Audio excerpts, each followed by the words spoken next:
For years, a single question has haunted history. Why did Hitler decide to persecute the Jews? It was not an impulse or an isolated madness. It was a slow construction, sustained and accepted by millions. A process that turned ideas into laws and prejudices into state policy. Behind every speech and every decree there was a purpose. The persecution did not arise from a void. It was fueled by beliefs, defeats, and ambitions that intersected at the exact moment. The result was a system where hate became the norm and exclusion, a duty.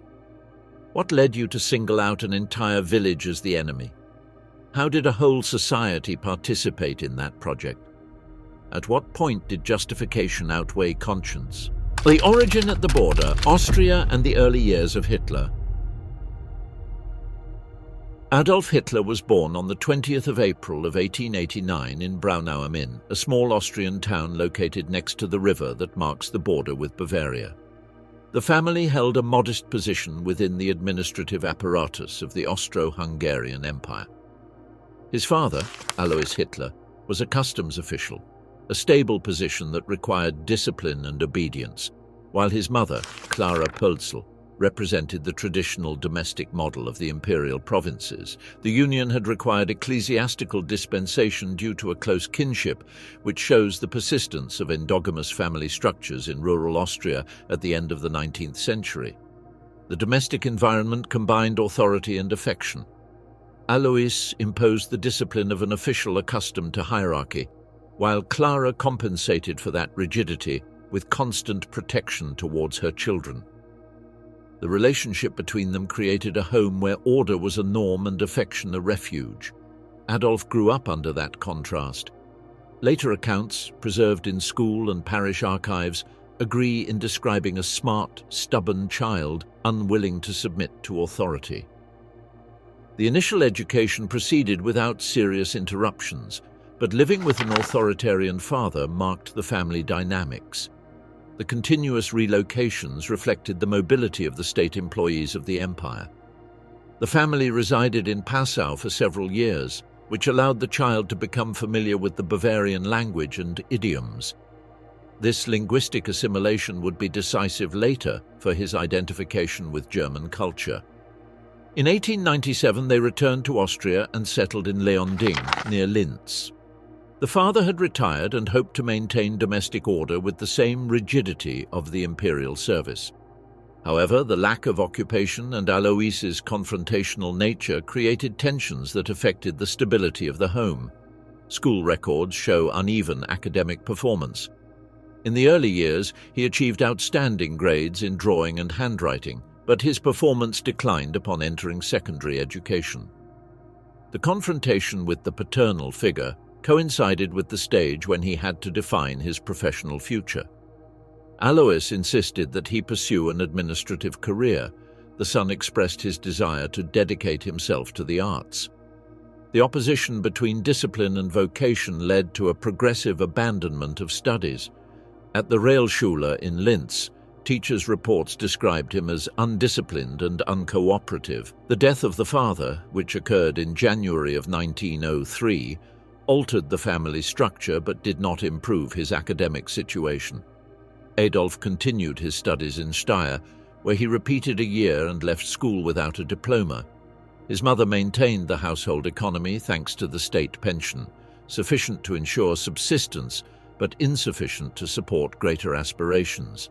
The school reports describe him as a student of remarkable ability and irregular application, a common profile in a system that valued obedience above individual talent. The educational framework in which he was trained was deeply influenced by German nationalism. Since the commitment of 1867, the Austro-Hungarian Empire had recognized the diversity of peoples that comprised it, but in practice the coexistence was tense. In regions where German and Slavic communities mixed, the competition for the use of the language turned into political conflict.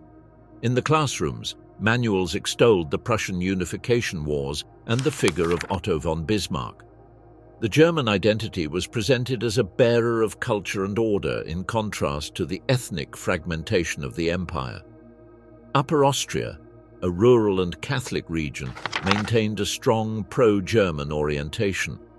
Pan-German associations and patriotic reading circles spread the idea of a superior cultural community, destined to lead the Central European space.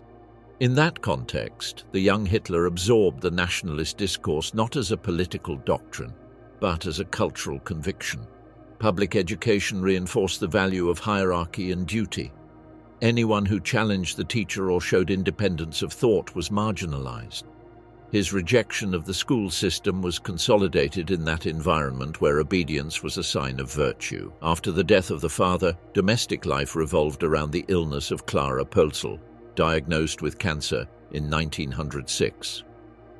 Adolf took care of her while trying to prepare to enter the Academy of Fine Arts in Vienna. The family doctor, Eduard Bloch, recorded the affection and dedication with which the son accompanied the illness. The death of Clara in December of 1907 marked the end of the family bond and economic support. From then on, he was left without stable support or professional guidance. The censuses of the empire show that the German population perceived a gradual loss of influence within the state structure. Slavic minorities demanded representation, and the Germans from provinces like Upper Austria saw in that diversity a threat to their position. In cafes, newspapers, and youth associations, the idea of a great Germany that would unite all German-speaking peoples was spread. That cultural conception infiltrated education and everyday life. There are no records of Hitler formally participating in nationalist groups, but the environment in which he grew up shared that collective imaginary. The imperial system defined social mobility through administrative merit. Those who did not complete their studies were left out of the promotion circuit. Hitler left school without a trade and without a diploma, which meant exclusion from conventional paths of social promotion. Between 1905 and 1907, he lived on his mother's support and sporadic jobs. Municipal records confirm that the family had housing and some economic stability, although without surpluses. During those years, he developed an isolated routine, focused on reading and drawing. The lack of contact with other young people his age accentuated his tendency to withdraw. The prevailing nationalism in Linz was not yet articulated as biological racism. It was a cultural assertion aimed at reinforcing the position of the Germans in a multi-ethnic empire. School disputes with Czech or Hungarian students fueled the feeling that Germanness needed to be defended from outside influence. The local press disseminated this narrative, presenting the Germans as bearers of civilization against a background of peoples demanding autonomy. These discourses, repeated in everyday spaces, shaped an opinion climate that linked national identity with ethnic belonging. In that environment, Hitler formed a worldview based on the exaltation of German culture and disdain for the bureaucratic authority that had excluded him.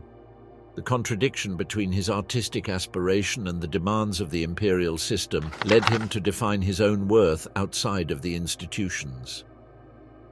In 1907, at 18 years old, he decided to move to Vienna. The capital represented for many young provincials the possibility of success in the cultural center of the empire. However, it was also a city marked by inequality and competition.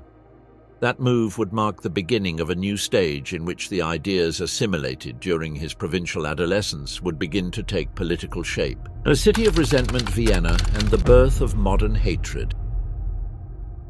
In February of 1908, Adolf Hitler arrived in Vienna with the intention of entering the Academy of Fine Arts. He carried with him a letter of recommendation and a set of sketches that he considered sufficient to demonstrate his artistic ability. The entrance exam took place in autumn and turned out to be unfavorable. The jury rated him as technically correct but lacking originality and human figures, a decisive criterion for the institution. He was allowed to apply again the following year, but the evaluation was again negative. With that second rejection, his formal aspiration to become a painter ended. The preserved records show that the verdict was due to usual academic criteria and not personal reasons. The maternal inheritance, already limited, was exhausted in a few months. Hitler rented a room in a boarding house in the 15th district, where he survived thanks to small drawing assignments. By mid-1909, he was left without resources and turned to the municipal welfare system. The records of the Meidling Asylum and the Meldemannstrasse shelter mention him as a resident for several years. Those establishments were not shelters for extreme indigents, but part of an urban network intended for workers without stable employment. They provided a bed, basic food, and access to reading. In that environment, he joined a group of young men who, like him, survived through temporary jobs or selling crafts. Daily life in the shelter followed a predictable rhythm. Breakfasts at soup kitchens, walks through the city centre, and long afternoons devoted to painting postcards and architectural views. He sold his watercolours to traders and tourists, sometimes through intermediaries. Some companions, like Josef Greiner and Karl Honisch, recalled years later his habit of discussing politics and reading newspapers for hours. The Vienna Central Library offered free access to the press, and loan records show nationalist titles of German orientation. In those readings, a worldview began to form in which politics was presented as a conflict between cultural identities. Vienna was then an imperial city of almost 2 million inhabitants. Its population included communities from the entire Austro Hungarian territory: Czechs, Hungarians, Poles, Italians, and Jews. Urban growth was fueled by immigration from the east, mostly Jewish.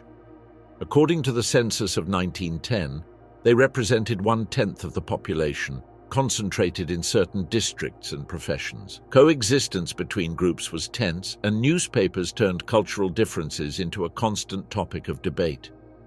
Nationalist discourses simplified economic problems in terms of invasion or ethnic competition, a language that found an echo among the poorest sectors. Viennese anti-Semitism did not emerge suddenly.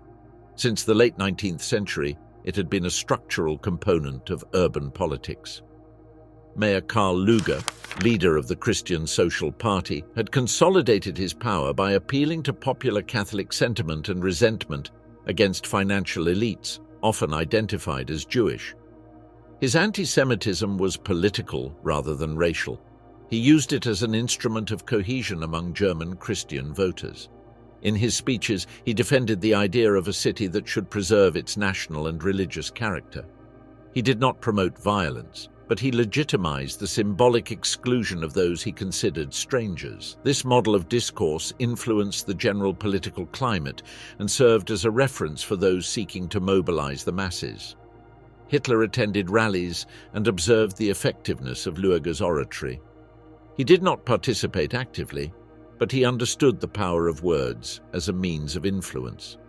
The accounts of contemporaries agree that he admired the mayor's ability to transform social frustration into political support. From him, he learned that a common enemy could unify the discontented and turn resentment into a collective identity. In those years, he discovered that mass politics depended as much on emotion as on ideas. Alongside that, political anti-Semitism coexisted another of a more radical nature. Georg von Schönerer, a former deputy and leader of the pan-German movement, proposed the union of Austria with Germany and the total exclusion of the Jews and the Slavic peoples. His rhetoric appealed to racial purity and Germanic superiority. Although his direct influence had decreased after his political downfall, his ideology remained in the nationalist press. The pamphlets circulating in cafes and bookstores presented European history as a struggle between races. In that framework, the idea of nation was confused with that of blood, and cultural difference transformed into biological inequality. Hitler absorbed both models. From Lueger, he took the technique of emotional mobilization. From Schönerer, the racial interpretation of society. The combination of both influences formed the core of a thought in gestation. In newspapers and in everyday conversation, the theory of races was presented as a scientific explanation of history. Authors like Arthur de Gobineau and Houston Stewart Chamberlain were cited as authorities. Chamberlain, in particular, enjoyed prestige among Austrian nationalists for his work on Nordic and Semitic races. In the popular versions of these theories, culture was associated with biology, and inequality was legitimized as a natural law. Hitler's material life during those years was precarious but stable. The shelter offered sufficient hygiene and food conditions to avoid absolute misery. His routine was marked by reading, drawing, and observation. The streets of Vienna, with their mix of working-class poverty and bourgeois wealth, served as a permanent setting of social contrast. Political speeches reduced those inequalities to a plot of collective guilt. In the cafes and breweries, the sensationalist press fed the idea of a foreign conspiracy over the economy. In that environment, anti-Semitism was presented as an ordering response to the complexity of the modern world. The capital of the empire was also a center of artistic and scientific innovation. The theories of Freud, the music of Mahler, and the painting of Klimt were part of the same cultural universe in transformation. However, most of the hostel's residents did not participate in that dynamism. From the social periphery, Viennese modernity was perceived as a privilege of the elites. For those living on the margins, the cultural diversity of the city was not a symbol of progress, but of exclusion. Hitler shared that perception. In his view, the coexistence of styles, languages, and religions expressed disorder and decadence. Daily access to the press played a decisive role.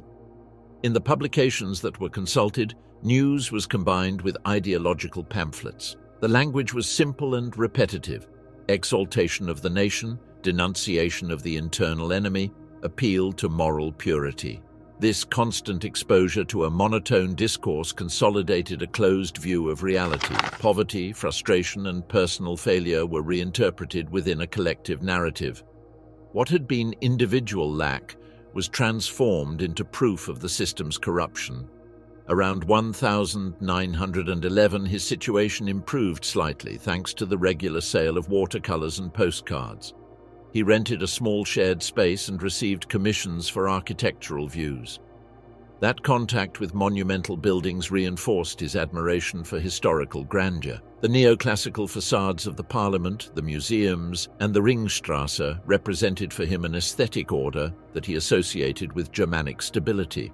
In contrast, the mixture of peoples and styles of the modern city irritated him.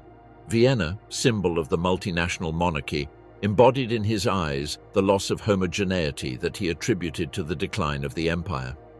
The death of Luger in 1910 did not eliminate his legacy. The Social Christian Party maintained municipal power and continued to implement policies of symbolic exclusion. In that context, Hitler consolidated his political learning by observing how resentment could be transformed into a program. Even without a defined doctrinal structure, he had assimilated the effectiveness of anti-Jewish populism and its ability to explain social conflicts through a visible enemy. Between 1912 and 1913, the press and pan-German associations intensified their activity. The tensions between Slavic and Germanic peoples within the empire were interpreted as signs of decadence. In cafes and popular meetings, the need to unite Austria with Germany was discussed. Hitler attended these conversations and reproduced the arguments heard. His idea of a nation was defined in those years: a German ethnic community threatened by internal forces and by a monarchy considered weak. A soldier of the Reich, from the trench to the tale of betrayal. On the 1st of August of 1914, when Germany mobilized its forces, Adolf Hitler resided in Munich. Although he was still a subject of the Austro Hungarian Empire, he volunteered for the Bavarian army and was accepted into the 16th Reserve Infantry Regiment, known as the List Regiment. His enrollment was formalized in September after the first weeks of fighting in Belgium and northern France. The training was brief and the transfer to the front was carried out quickly. In the autumn of that year, the regiment participated in the Flanders operations, the initial stage of a war that would soon transform into a fixed-position conflict. Hitler was assigned to the regiment's messenger service, an intermediate role between the front and command posts. He did not belong to the line infantry, but he also did not enjoy the safety of the rear. His task consisted of transporting orders between companies, traveling under fire on the roads linking command posts, and advancing when telephone lines were cut by artillery. This work required constant mobility and exposure to irregular danger. The messenger shared the troops' privations and maintained direct contact with officers, which allowed him to observe both levels of the military structure, vertical discipline and the physical routine of the trenches. During the fighting of October and November of 1914, the regiment suffered severe losses. The initial German offensive was halted and the front stabilized. In December, Hitler received the Iron Cross Second Class for liaison duties under fire. The distinction was common, but in an army of millions of men it represented a validation of conduct. The subsequent winter consolidated the habits of the front: guard shifts, persistent humidity, parasites, food shortages, and periodic rotations between the front line and relative rest. In that environment of regulated obedience, the former unemployed Viennese found a sense of belonging that the civilian world had denied him. In the summer of 1916, during the Battle of the Somme, he was wounded by shrapnel in the leg. He was evacuated to a rear hospital and then to centers in German territory. The convalescence allowed him to observe the internal situation of the country: long queues to obtain food, rising prices, labor protests, and a discontent that contrasted with the discipline of the front. He returned to his unit months later, reinforcing the idea that military sacrifice had no equivalent in civilian life. The following winter, known for the extreme scarcity of food, accentuated the separation between soldiers and the population. For many combatants, the front symbolized purity of effort, the rear, disorder and ingratitude. Between 1917 and 1918, the regiment acted in various sectors of the Western Front. On the 4th of August 1918, Hitler received the Iron Cross First Class, a decoration reserved for officers or non-commissioned officers. Its award to an enlisted soldier was exceptional and reinforced his sense of personal merit. He continued with the rank of Gefreiter without promotion, which kept his intermediate position within the hierarchy, permanent subordinate close to the troop and dependent on immediate commands. That experience shaped a strict view of discipline and obedience, as well as a distrust of political structures outside the army. In October of 1918, during a British mustard gas attack in Flanders, he suffered keratitis that caused temporary blindness. He was transferred through the medical chain to the hospital in Passewalk in Pomerania. There the news of the German collapse reached him: the Allied offensive, the naval mutinies, the Kaiser's abdication, and finally, the armistice of the 11th of November. The sequence was quick and disorienting. For a soldier immobilized and dependent on medical staff, the defeat was perceived as a sudden and external event, not as the result of a prolonged process. Trench warfare had created a moral division between the front and the rear. In letters and newspapers for troops, the soldier was described as the representative of duty, while the civilian appeared as opportunistic or agitator. When the defeat came, that mental structure allowed it to be attributed to domestic politics. In 1918, the military crisis and the revolution coincided. Workers' and soldiers' councils emerged in ports and factories. The monarchy collapsed and the republic was proclaimed. In Bavaria, the assassination of Kurt Eisner in February of 1919 and the brief Munich Soviet Republic reinforced in conservative propaganda the association between socialism, internationalism, and Jewish leadership. For the veterans, that narrative offered a framework of order. The military defeat, which in strategic terms was due to Allied material superiority and logistical exhaustion, was reinterpreted as treason. The List Regiment, like other bodies of the Imperial Army, maintained commemoration rituals and a language of sacrifice. The casualties were exalted in war reports and religious services. The news of the armistice, received in hospitals and camps, caused bewilderment. For months, the official press had sustained expectations of victory or honorable peace. The capitulation was presented as a political decision, not as an inevitable consequence. That perception gave rise to the myth of the dagger in the back. It was not an isolated invention, but a progressive construction. In the months following the armistice, conservative generals and publicists sought to explain the defeat without compromising the army. Paul von Hindenburg and Erich Ludendorff, in their statements before the Reichstag Commission investigating the causes of the war, transferred the responsibility to the civil government and the moral weakness of the nation. Hindenburg uttered the phrase that would establish the legend: the army had been stabbed in the back. The concept shifted the discussion from logistics and strategy to internal politics. The spread of the myth was rapid. Nationalist newspapers reproduced it as a testimonial truth. The censorship of military reports and the absence of complete figures on the participation of Jewish soldiers favored biased interpretations. In 1916, the Ministry of War had ordered a census of Jewish combatants to counteract anti-Semitic rumors. As the results were not published, the omission became an argument.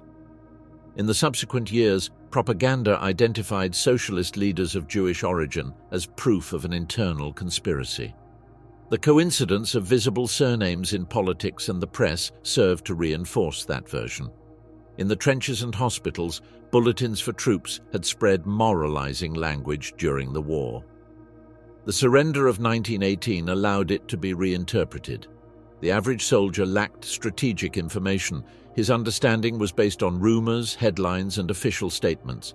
The conspiratorial explanation simplified a complex reality and provided a sense to the loss. Hitler shared that vision. Wounded, decorated, and hospitalized, he perceived the end of the empire as a break in order.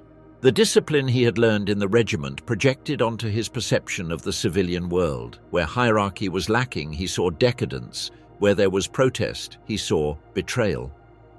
Upon leaving the hospital, he found a demobilized and fragmented country. The monarchy had disappeared, the veterans were returning without work, and inflation was eroding savings. In the cities, the parties were vying for control amid strikes and repression.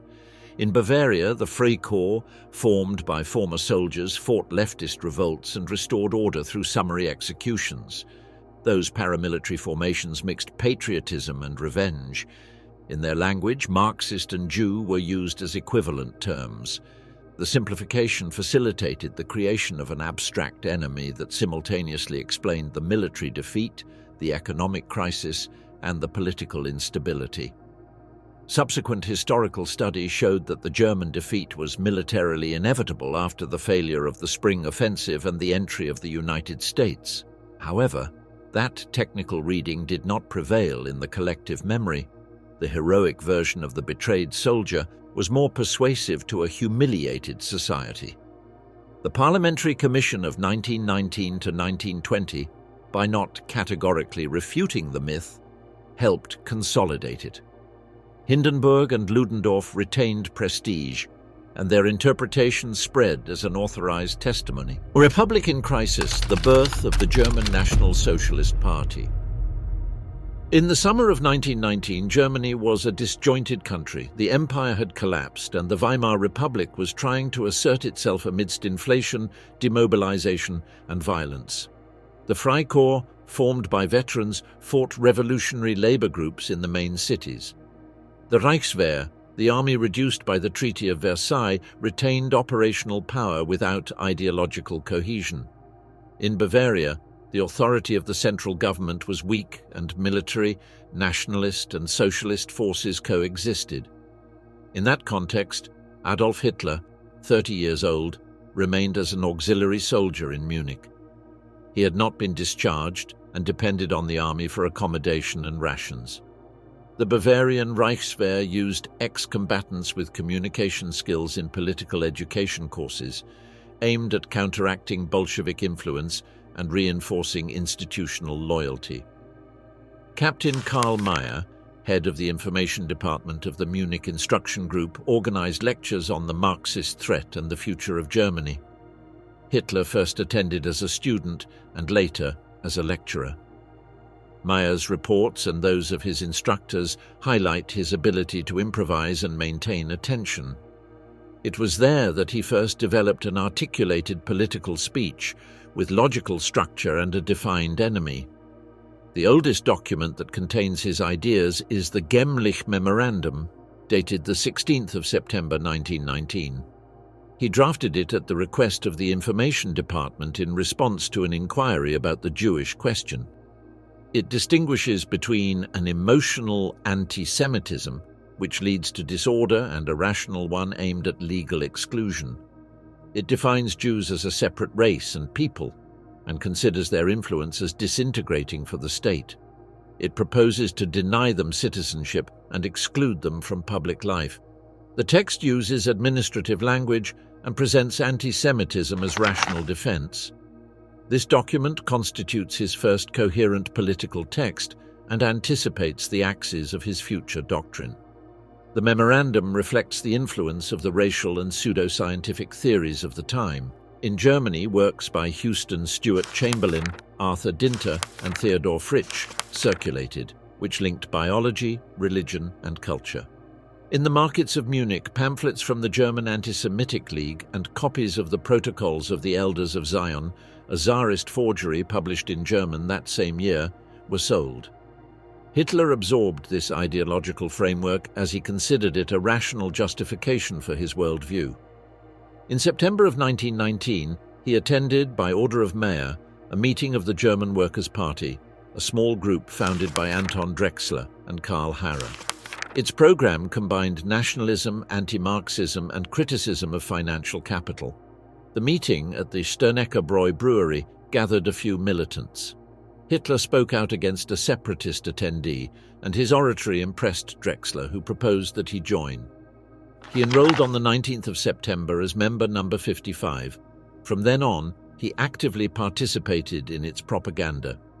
In February of 1920, the group changed its name to National Socialist German Workers' Party to attract working-class sectors without losing its nationalist identity. On February 24th, at the Hofbräuhaus in Munich, Hitler presented the 25-point program to 2,000 people. Drafted with Drexler and Gottfried Feder, it demanded the annulment of the Treaty of Versailles, the union of all Germans, the nationalization of large companies, and worker participation in profits. It also established that only those of German blood could be citizens, explicitly excluding Jews. The text called for controlling the press, expelling those considered foreign to the nation, and strengthening the state. More than a government plan, it was an agitation platform that laid the ideological foundations of the movement. The public presentation of that program marked a decisive change. Hitler understood that form could replace structure. In a country saturated with parties, the ability to thrill the public became political capital. The propaganda of the new party was organized around his figure and the staging, flags, slogans, uniformity, and oratory. The meetings were transformed into spectacles where emotion replaced deliberation. Between 1920 and 1921, the party grew rapidly in Bavaria, driven by the economic crisis and the discontent of the veterans. Hitler displaced Drexler and assumed the presidency in July of 1921. He introduced the salute with the outstretched arm and adopted the black swastika on a white and red background, colors of the former empire. The symbolism, simple and recognizable, granted cohesion to a small but combative organization. During this period, anti-Semitism moved from the margin to the center of the discourse. Hitler combined three elements: the idea of Jewish Marxism, inherited from the propaganda of the Reichswehr, the notion of international conspiracy, taken from the protocols, and Feder's distinction between productive capital and financial capital, the latter being identified with Jewish domination. This structure unified all the causes of national unrest, defeat, inflation, and moral decay under a common enemy. In rallies, economic arguments were transformed into ethnic accusations. The activity of the party became professionalized. The revenue from tickets, badges, and donations funded pamphlets and posters. Pamphlets such as "Why We Are Anti-Semites" were published, and a protection corps was created to maintain order at events, the embryo of the SA. The party functioned as a local agitation movement, adapted to a Bavaria where the central state barely exercised authority. Munich became its operational core and a refuge for uprooted ex-combatants. The economic crisis of 1922 and the hyperinflation of 1923 intensified the chaos. The occupation of the Ruhr by French and Belgian troops paralyzed the industry. The government responded by issuing currency, which destroyed the value of the mark. In that context, the The promise of order attracted popular support. The Bavarian government, conservative and anti-communist, tolerated the nationalists as long as they fought the left. That indulgence allowed the party to expand its influence. Mussolini's March on Rome in October of 1922 served as a model for the German far-right groups. Hitler and leaders of Freikorps planned a similar coup. On the 8th of November of 1923, he burst in with armed men at the Bürgerbräukeller beer hall, where Commissioner Gustav von Kahr was giving a speech. He proclaimed a national revolution, but the attempt lacked coordination. The next day, when the columns marched towards the center of Munich, the police opened fire in front of the Feldherrnhalle. 16 militants and 4 officers died. The coup, known as the Munich Putsch, failed within hours. Hitler was arrested on the 11th of November and tried for high treason. During the trial, held in February of 1924, he used the courtroom as a platform. He admitted responsibility, but presented his action as a defense of the country. The court, presided over by Georg Neithardt, showed leniency. He was sentenced to 5 years in prison and served 9 months in the Landsberg fortress. The trial and press coverage turned him into a national figure. During his imprisonment, he received regular visits and wrote planning the reorganization of the party. Between 1919 and 1924, its trajectory went from informality to structure. The Gemlich Memorandum was the ideological starting point, the 25-point program, its public codification, and the Munich Putsch, its first attempt at application. In those 5 years, anti-Semitism became a political doctrine, and the defeat of 1918 found a channel in the promise of national redemption. The Manifesto of Confinement, Mein Kampf and the Future of the Reich. The imprisonment in Landsberg after the failure of the coup of 1923 allowed Hitler to systematize his thinking. During the confinement, between April and December of 1924, he dictated to Rudolf Hess the text that would be published in 2 volumes under the title Mein Kampf. The first one appeared in July of 1925, and the second in December of 1926, published by Franzéher Verlag, the publishing house of the National Socialist Party, which since then functioned as its central propaganda organ. The book combined autobiography, historical interpretation, and ideological program. It did not follow an academic structure. It was a continuous exposition of experiences and personal conclusions. The conceptual axis was the permanent struggle between races and the existence of a world conspiracy of Judaism to dominate the planet through financial capitalism and Marxism. That duality, racial enemy and ideological enemy, offered a total explanation of the German crises since 1918. The first volume reviewed his youth, his stay in Vienna, and his military experience, interpreted as preparation for a mission. In Chapter 11, People and Race, he introduced the biological idea of racial inequality. Humanity was divided between creator races and inferior races, with the Aryan being the culture-generating one. Mixing of races was considered a cause of decline. The Jew was described as a parasite that degraded people through mixing, economic control, and cultural manipulation. With this, he transferred traditional prejudices into the language of biology, giving them a scientific appearance. The second volume developed the political consequences. In The State, it established that the function of the government was to preserve racial purity. It rejected parliamentarism, identified as an instrument of Judaism, and defended a system based on the Führer principle, authority of a leader chosen for his capability and absolute obedience of the subordinates.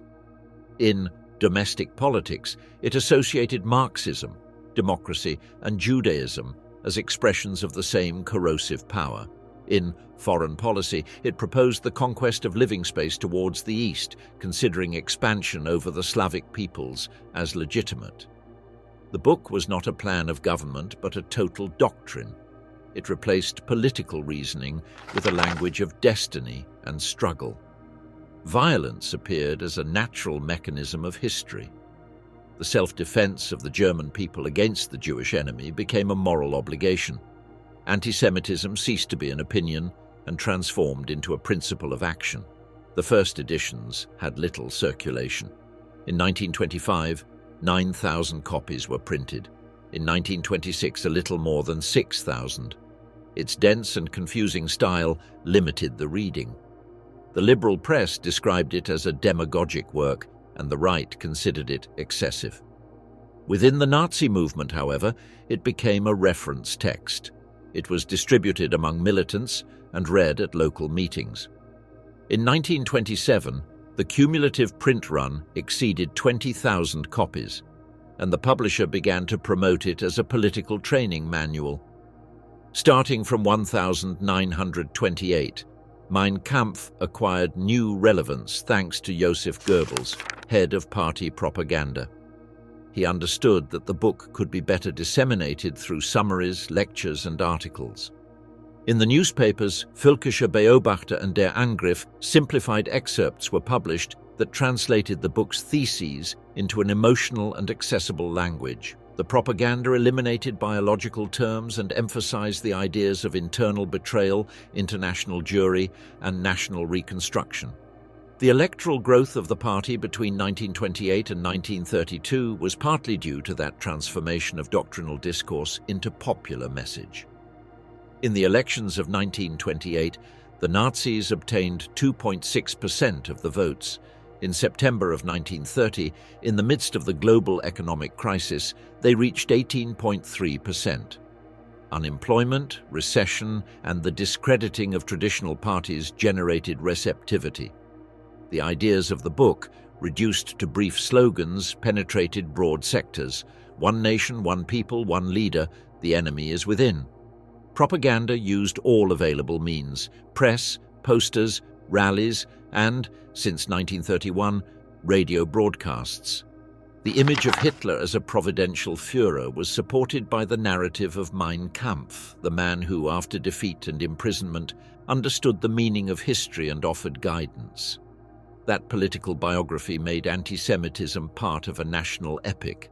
The dissemination of the book was accompanied by institutional strategies. At the end of the 1920s, party organizations adopted it as an oath text. New members received copies, and the cadres had to cite it in speeches. In 1930, the publisher launched popular editions for workers and illustrated with portraits. The objective was to integrate the text into everyday life. The normalization of anti-Semitism was consolidated through three mechanisms. The first was repetition.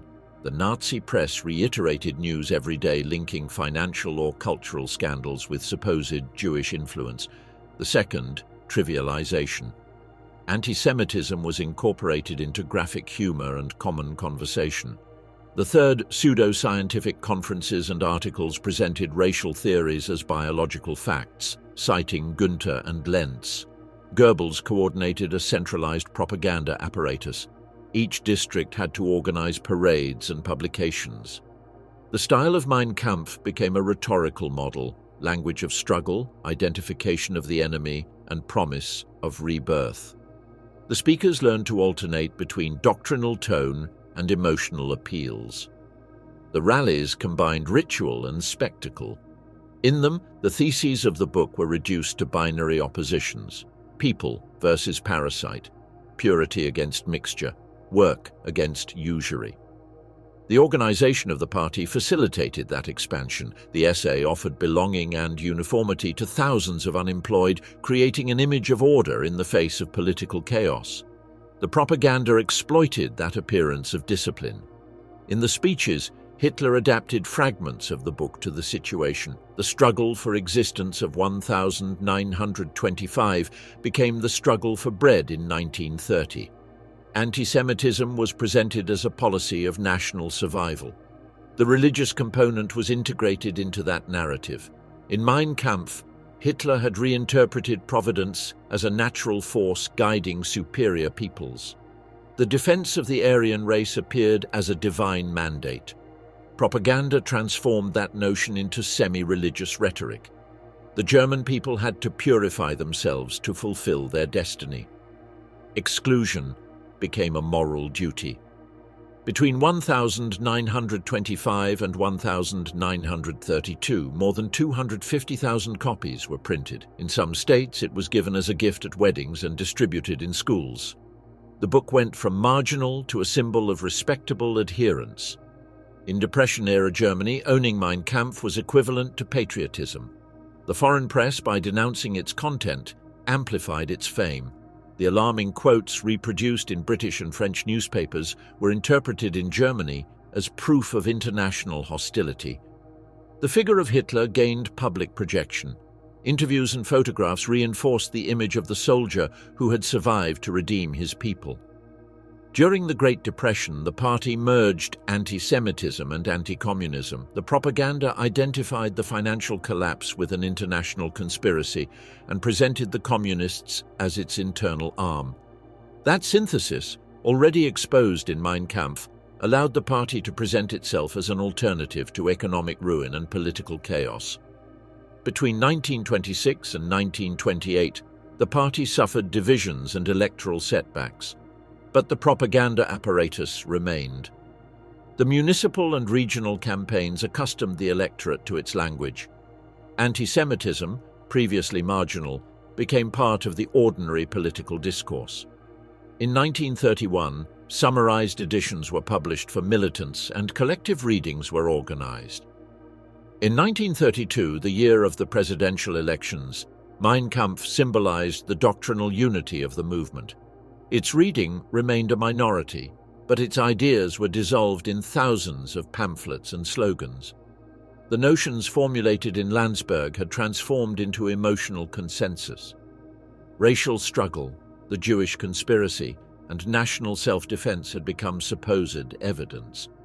When the party obtained 37.4% of the votes in July of 1932, the book had fulfilled its function: to turn anti-Semitism into collective morality and provide a total framework of interpretation for the German crisis. The racial Reich, law in the new Nazi order.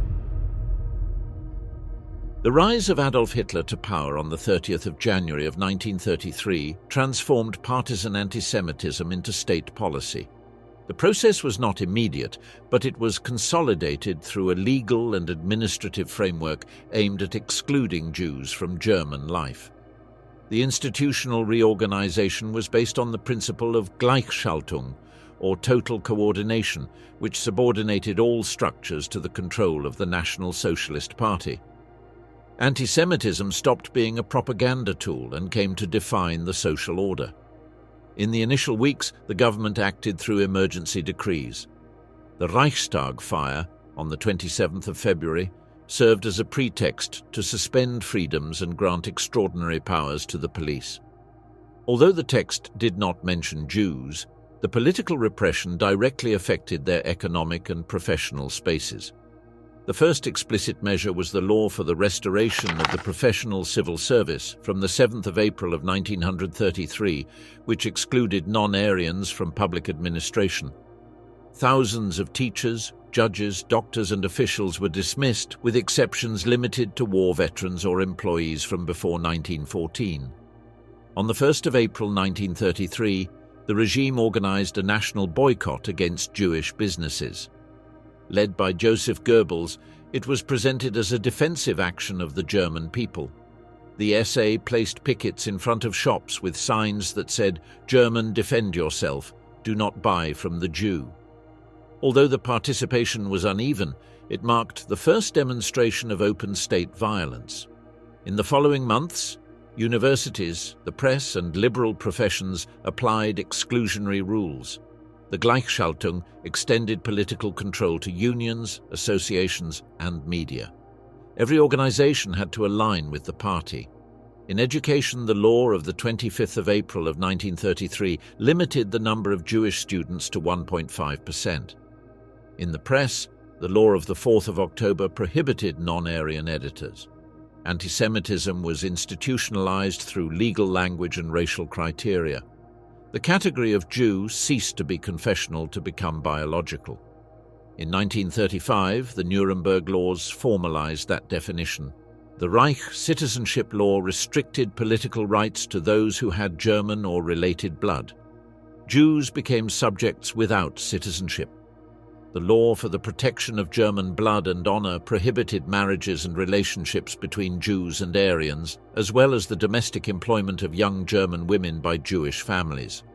The decrees of November of that year defined the categories. 3 or 4 Jewish grandparents defined the full Jew, 1 or 2 the Mischlinge of first or second degree. The German bureaucracy developed genealogical certificates, racial tables, and family records. The application of the laws generated a machinery of documentary control. Churches, town halls, and registry offices cooperated to verify ancestry. Thousands of citizens turned to genealogists to demonstrate racial purity. Baptismal records and synagogue censuses became official documents. Racism acquired the appearance of administrative legality. Between 1936 and 1937, the regime sought to show stability. The Berlin Olympics offered a moderate image, anti-Semitic signs were temporarily removed, and public violence was reduced. However, economic exclusion continued. The process of Aryanization, forced transfer of Jewish properties into Aryan hands, progressed through taxes, prohibitions, and forced sales. In 1937, more than 60% of Jewish businesses had passed to new owners. In March of 1938, Germany annexed Austria. The immediate implementation of racial laws in Vienna led to arrests, looting, and public humiliations. Thousands of Jews were forced to clean streets and monuments. In August, a decree imposed adding the names Israel or Sarah to all Jewish documents.